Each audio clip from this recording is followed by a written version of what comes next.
So this was just posted at 8:18. Is this the NLI thing? Yes. It's gone. Yeah, the NCAA is eliminating the national letter of intent. Financial aid and scholarship agreements are expected to be used. I think this is the first step that we're gonna see an elimination or at least a changing of signing day now. Yeah. And the other thing is, Pat said something I think is really interesting. He may be dead on. Mm-hmm. So I've been asking about this mindset and what has to happen, and because once upon a time there's this thing where Nebraska would go play a game and we'd say, well, if Nebraska does this, this, and this, we almost never lead with Nebraska now. We always lead with the opponent. Yeah, well, Monongai's pretty good. That's what we do. Right? That's a really good defense at Rutgers. So I'm just asking the questions. Okay, so how does it look? And there's no fault there. I'm just. How do we get back to the point where it's about Nebraska, not the opponent? When you want to become your own benchmark, what do we have to see? Pat said something I think is super interesting. And he said, I think a lot of it has to do, I think a lot of the trepidation and hand-wringing has to do with the fan base is showing towards Nebraska is partly due to the message from Rule. Mm-hmm. Rule told the fans this is a 5-7 team until they aren't. Even at 5-1, there isn't a guarantee that you aren't a 5-7 team. So I definitely get what he's saying. I do too. But I'm a little biased because I like him too, but I do get it. I 100% get it. But here's the problem, is that means we're being selective about what we're hearing from Matt Rule. Because how many times has he told us that this is a good football team? I don't think that's selective. I think I know where you're going, but he has said this is a good football team, but it's still relative. It doesn't have any quantity. We can't put value on it. Sure. So yes and no. But if you say he's like, oh, this is a good football team. I mean, you could be a good 5-7 team. But if I tell you it's a good football team, are you thinking this team's 5-7? No, but they still only have 5 wins. I understand that. But right? they're 5-1. So I don't think that's being selective though. Maybe not. Maybe it's a concrete versus abstract issue. Yeah. Right? Like they want to see it. Or they want to, because that's really what he said. But if he said, hey, I think this is a 8-4 team, or I think not that he would ever say that, right? But if he goes, hey, this is a good team. I think this is an 8-9 win team. We would hold that with the same regard, you think, as the 5-7. 100%. Because it's a concrete thing versus as a good football team. Yeah. Okay, that's fair. Yeah. I can buy that, as opposed to it being selective. Right. Because I do think sometimes, maybe it's not with this, but I do think sometimes we're a little selective about what we hear and what we. I think that may have a lot to do with it. Yeah, concrete versus abstract is hard. We are scared to death to go to Bloomington, and I'm telling you that team isn't. So they are looking. They like that. You brought. I don't know how they're going to play, but they're not scared. They want the opportunity. You brought something up, and we'll get to Mike here in just a second. But you brought something up with, I believe it was BC, that I was actually about to express almost the exact same sentiment. I doubt it. No, it was really close, actually. How close? Pretty close. I mean, you say smart things sometimes. Oh. Usually when they're the things I'm thinking already. That seems like a coincidence. I don't know. But you talked about incredible. You talked kind of how when you look at Nebraska, and I was going to use the Nebraska Rutgers thing as an example. Because what did I say about Rutgers earlier this morning? The reason I don't think Rutgers, Wisconsin teaches me anything really about this game, about them, is because I think I know who Rutgers is, right? We talked about, hey, I think the dam was about to break. I didn't think what they were doing was sustainable and leading to wins, right? I think Nebraska is the bizarro version of that, where I look at what they've done and I go 9 times out of 10, they probably do score 42 points against Colorado. And 9 times out of 10, they probably do have first half points against Purdue. Oh, when I was talking about how many points do I think they've left on the field? Yes. Yeah. So, I think Nebraska is actually You know what I was trying to get at. 100%. That this team is much closer to having blown about a bunch of these teams out and us feeling totally different about them, but they're still the same team. Yeah, so do you look at leaving points on the field as a sign of a bad team or a team that can get better? It depends on the rest of the game. So that's because it's clear what I'm after, right? 100%. But I don't want to ask leading questions because I'm just giving people a different way to look at it. Because there's teams that leave points on the field and they lose. Right? Nebraska's leaving points on the field and they win. Yep. That's the difference to me, because if you can find ways to win without everything going right, to me, long term, more of those things are going to start going right. Wow. So Nebraska, to me, is bizarro Rutgers. It's, hey, Rutgers stats and the kind of ancillary, the peripheral stats and all that kind of stuff lead me to believe that the 4-0 was maybe a little inflated, right? Pretty easily could have lost that game to Washington.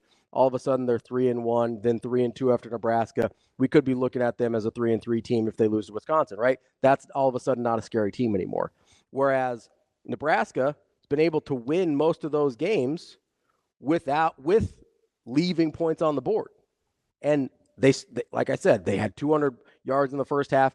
The yardage in the first and second half against Purdue is a perfect example of this, right? Almost identical to within like a yard of being identical. Yeah, and you scored 28 points more. You score 28 points in one half, you score 0 in the other, right? That's a perfect example of what I'm talking about. That's a microcosm of Nebraska's season. They've been pretty consistent in a lot of the ancillary peripheral stats and things in the game. Eventually, you're going to return to the mean and what that looks like for points. Let's get to Mike. He wants to talk about some history with Nebraska football. Mike, what do you got? Hey, guys. What's up, Mike? So the issue I have is we just continually want to move it's the constant negativity with our fan base, okay? What would you call the power conference team with the longest bowl drought in the country? I'd call them Nebraska. Yeah, you'd probably call them the worst power team out there. And I just think we all need to take a breath here and understand that if you can win a game against Rutgers, scoring 14 points with 40-mile-an-hour wind, and you're not completing passes, I mean, I don't know what quarterbacks would have been completing passes. It's just we found a way to win, and that's something we have not done at all over the last 7 years.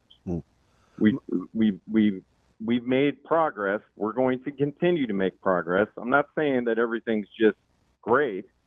There's always things you're going to need to work on, but just the constant I mean, Damon, when you played, it people need to go back and watch some of those games and realize how tough they were. This wasn't just you guys running through everybody. Especially in 94. Especially 93, 94. So I think that's part of the reason that my dander gets raised so quickly.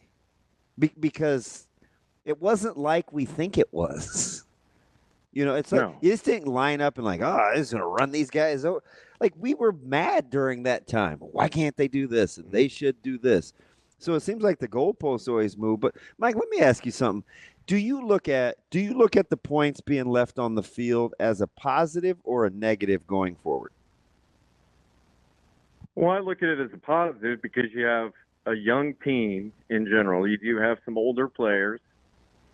The other thing that I like is the fact that we offensively can do a lot of things, and we need to be able to do that because in today's game, today's college football world, you're not typically going to be able to just line up and run whatever you do want. one thing. Yeah.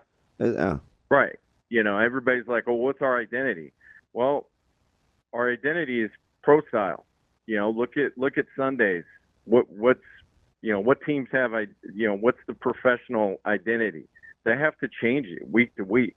You can't just say, this is who we are, this is what we do, stop it. Yeah. You have to be able to do more than just one thing. And we have a lot of really good players, but, we're not a dominant team. And anyone who would expect us to be a dominant team in year two, you just, they're living in the 90s, and I would ask them to go back and watch some of those those clips and say, think about the teams that we played back in the 90s. You can go back and watch those games, and those other teams would say, well, if this happened or if that happened, boy, that would have been a close game. Yeah.